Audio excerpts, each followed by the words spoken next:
uZefaniya wesithathu. Wokohlubukileyo nongcolileyo, muzi ocindezelayo. Awuzwa zwi, awamukeli ukulaywa, awumethembi uJehova, awusondelanga kuNkulunkulu wawo. Izikhulu zawo phakathi kwawo ziyizingonyama ezibhongayo, abahluleli bawo bayizimpisi zokuhlwa, abashiyeli lutho ingomuso. Abaprofethi bawo bangamayane nabakhohlisi, abaphristi bawo bayingcolisile indlu engcwele, bawudlovulile umthetho. UJehova ulungile phakathi kwawo, akenzi okubi, ekuseni njalo uveza ukwahlulela kwakhe ekukhanyeni, akuphuthi, kepha abangalungile abazi amahloni. Nginqumile izizwe, imibhoshongo yazo yasezingosini ichithekile, ngichithile izitaladi zazo ukuze kungadluli muntu, imizi yazo iqothuliwe ukuze kungabikho muntu, kungabikho ohlala kuyo. Ngathi, nokho uyakungesaba, wamukele ukulaywa. Indawo yawo yokuhlala ayikunqunywa, kungenzeki konke engiwumisele khona, kepha bavuka ekuseni, benza okubi.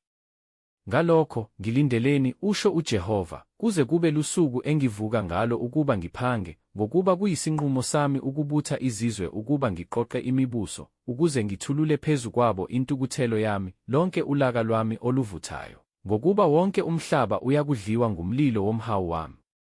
Ngokuba lapho ngiyakunika abantu izindebe ezihlanzekileyo, ukuze bonke babize igama likaJehova, bamkhonze nganhliziyonye. Kusukela phesheya kwemifula yasekushe. Abanxusa kimi, indodakazi yabahlakazekileyo bami, bayakuletha umnikelo wami. Ngalolo suku awusayikuba namahloni ngazo zonke izenzo zakho. Ophambuke ngazo kimi, ngokuba khona ngiyakususa phakathi kwakho. Abazidla ngokujabula, awusayikuziphakamisa entabeni yami engcwele. Kepha ngiyakushiya phakathi kwakho abantu abahluphekayo nabampofu, bayakwethemba igama likaJehova. Insali yakwa-Israyeli ayisayikwenza okubi, ingakhulumi amanga, kungafunyanwa emlonyeni wabo ulimi olukhohlisayo, yebo, bayakwaluka, babuthise, kungekho obesabisayo. Hlabelela ngokujabula, ndodakazi yaseSiyoni, umemeze, Israyeli, uthokoze, wethabe ngenhliziyo yonke, ndodakazi yaseJerusalema. UJehova ususile ukwahlulelwa kwakho, uxoshile izitha zakho. Inkosi yakwa-Israyeli, uJehova, iphakathi kwakho, awusayikwesaba okubi.